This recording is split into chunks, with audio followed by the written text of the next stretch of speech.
สบายดีทุกท่านเนาะในวิดีโอนี้ข้าพเจ้าจะมาแนะนำเกี่ยวกับการจัดการขายเครื่องเนาะโดยเราติ๊กเข้าไปเมนูขายเครื่องที่เห็นรายการใบบินที่ว่าได้จัดการขายไปเนาะวันที่ขายเนาะแล้วก็ผู้สร้างเป็นผู้ขายอะไรเนาะงานอะไรเนาะสถานะเนาะสินค้าสถานะส่งออกเนาะในหัวรายการใบบินแต่ละตัวเนาะไปไขส่งคืนพินหรือว่าลึกต่างๆได้เนาะ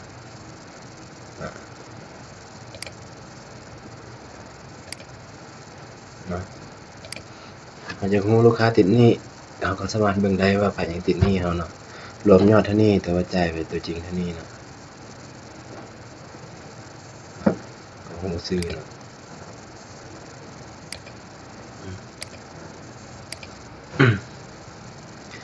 และวิธีจัดการขายเนาะเราก็สามารถเพิ่มได้เนาะ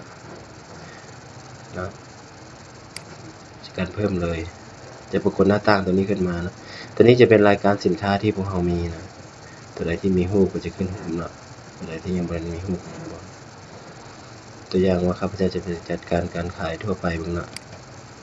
ตัวอย่างว่าคันห่มเนาะเราสามารถค้นหาอยู่นี่ได้หรือว่าสามารถติ๊กเอาที่นี่เลยนะปัจจุบันนี้เรามีแต่4สินค้าเนี่ยติ๊กเอาเลยนะตัวอย่างว่าขายซาวครับก็จะเงินเอาเลยนะ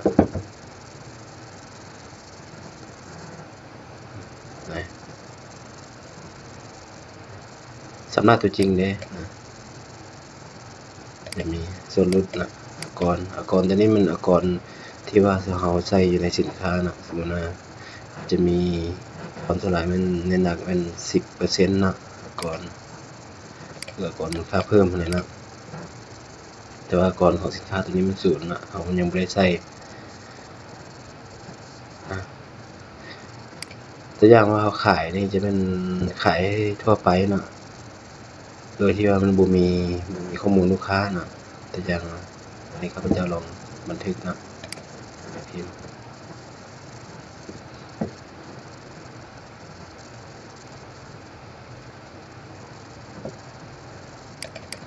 มันว่ามันจะได้ไปบินมาแล้วคันห่ม20คันราคาขายเป็นเงินนะรวมยอดเท่าไหร่นะลูกค้านี่ลูกค้าทั่วไปบ่ขายทั่วไปนะลงเลยก็นะมันขึ้นมารถบินนี่นะสถานะตัวนี้มันเราสามารถปรับเปลี่ยนได้นะสามารถแก้ไขได้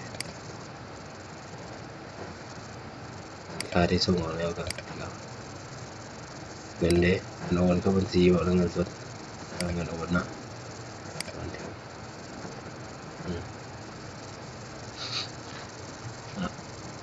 พนักงานผู้ขายก็รู้เลยนะวันที่เวลาสร้างนะนั้นมันขายแบบธรรมดาเนาะอย่างข้าพเจ้าจะไปเพิ่มให้ตัวอย่างว่าเราจะขายแต่เราคุ้มครองลูกค้าเนาะตัวอย่างขายโทรศัพท์มันต้องมีเรื่องประกันแล้วเนาะมันนี้เราสามารถคุ้มครองลูกค้าได้ไปเราสามารถถ้าลูกค้าเก่ามีแล้วตัวอย่างว่าเรามีลูกค้า1 4 0แล้วเนาะเราก็ติ๊กอะไรถ้าเป็นลูกค้าใหม่เราสามารถเพิ่มใหม่ได้อยู่นี่อย่างน้อยนั่นตัวอย่างที่อยู่เอาเห็นว่าโดยโทรศัพท์อีเมลมีบ่อย่างลูกค้าตัวแทนจุดอะไรปิกเกอร์เดถ้ามีก็ใส่ให้ครบนะบ่ใส่ครบก็ได้นะอีเมลนะแล้วก็กด submit นะจะมีข้อมูลลูกค้าขึ้นมานี่รอดนะตัวนี้นี่เราสามารถใช้เครื่องบาร์โค้ดได้เพราะว่าปัจจุบันนี้ครับจะบ่ได้สูบเครื่องบาร์โค้ดนะเราสามารถใช้เครื่องบาร์โค้ดยิงบาร์โค้ดของสินค้าตัวนั้นมาเลยนะอย่างที่นี้ข้าพเจ้าจะไปทดลองขายอยู่นะว่าตีก็ได้เด้อมันจะเป็นระบบที่ซ่อมหาง่ายนะ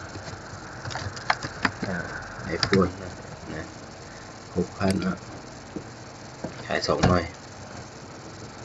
ยัง อันนั้นนึงก็ได้เนาะสลายมันถ้าขายเครื่องเกี่ยวกับโทรศัพท์มันสลายเพราะท่านจะคุ้มครองเกี่ยวกับเลขไอมี่นะท่านก็สามารถใส่หมายเหตุนี้ได้ยิงเลขไอมี่ลงมาไว้นี่ไว้เพราะว่าเลขไอมี่แต่ละตัวมันจะบ่คือกันแตกต่างกันหมดเนาะโทรศัพท์ทุกหน่อยแต่ว่าเอาจำนวนหนึ่งหน่อยเนาะราคา 650,000 เอาสามารถไปปรับส่วนลดได้นี่คือเส้นนี้ส่วนลดเนาะ650,000จะลดเป็นเปอร์เซ็นต์ได้ 10% บ่10%นะลงทุนก็650,000คูณ 10% นะลงทุน650,000 เนาะ6,500,000 เนาะเหมือน650,000ขอโทษ1,500,000คูณ 10% นะลบเบิ่งนะ6,500,000ลบให้650,000นะที่เป๊ะมันจะไล่ให้ออกในตัวเลยนะหรือว่าพวกท่านอยากลดเป็นจำนวนเงินเลยก็ติ๊กเอากีบนี่จะยังมาลดให้500,000จะลง6 ล้านเลยจะลด500,000แต่ยังว่าเราซื้อเพิ่มอีกนะรายการหนึ่งแต่ยังว่าโฟน CS เนาะ1 หน่วย1,500,000เนาะลดให้200,000ซะอันนี้นะเมื่อกี้500,000ซื้อ200,000เป็น700,000เอาเงิน7,300,000นะเอาสามารถบันทึกแล้วก็ได้ถ้าว่าลูกค้าผู้นี้จ่ายส่วนใดส่วนหนึ่งเขาก็สามารถจ่ายตัวจริงที่นี่ได้7,300,000เนาะจ่าย5,300,000เนาะ2,300,000เดี๋ยวจะไปจดหนี้เนาะตัวอย่างเราทดลองเลือกเด็กเราไปพิมพ์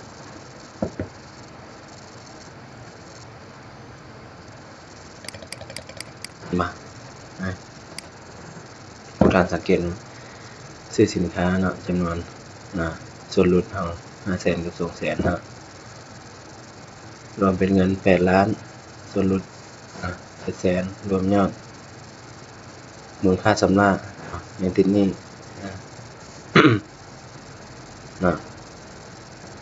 7,300,000 กีบรวมยอดมันจะอ่านตัวนี้ได้สามารถแก้ไขได้แก้ไขได้หรือว่าเอาติ๊กใส่หัวบินแล้วก็ไปจัดการแก้ไขใส่ข้อมูลให้ละเอียดแต่ว่าสินค้าตัวนี้ส่งออกแล้วเป็นเงินโอนเข้าบัญชี5 ล้านเนี่ยบันทึกแล้วก็พิมพ์ได้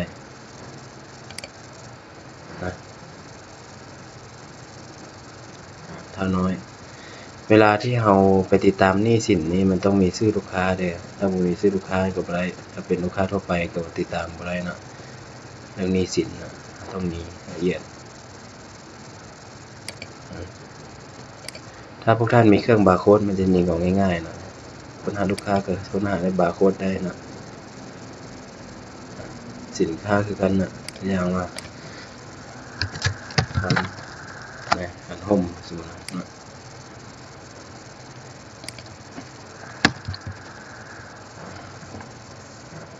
ะเอามาแล้วคันห่ม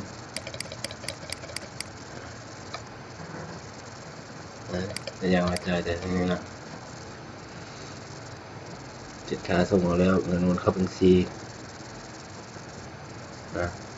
บันทึกก็พิมพ์ได้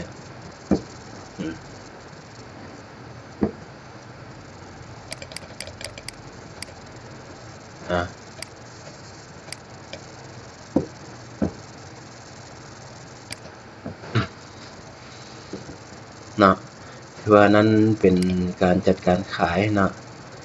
โดยที่ว่าท่านสามารถขายโดยเครื่องอ่านบาร์โค้ดหรือว่าขายโดยการพิมพ์เอาก็ได้มันจะง่ายได้แต่อย่างว่าคือ iPhone อย่างว่าคือโทรศัพท์ท่านสามารถเพิ่มเลข IMEI นี่ได้เลข IMEI มันยิงบาร์โค้ดใส่รถมันจะออกมาจุดมันมี2หน่อยก็ติดตามเพื่อว่าท่านรับประกันง่ายในการขาย นะตอนนี้เด็กไอมี่ใช่ไหมมันยิงสมัยเหตุนี่นะเอาลองบันทึกออกไปเป็นมามันจะอยู่ในหมายเหตุเนี่ยหลายห้านที่อาศัยของเขาก็ใช้วิธีนี้นะติดตามสลายติดตามขายไปแล้วจะติดตามเด็กไอมี่นะเพื่อให้งูว่าสินค้านั้นเป็นสินค้าของเราแท้เอาได้รับประกันการขายนะ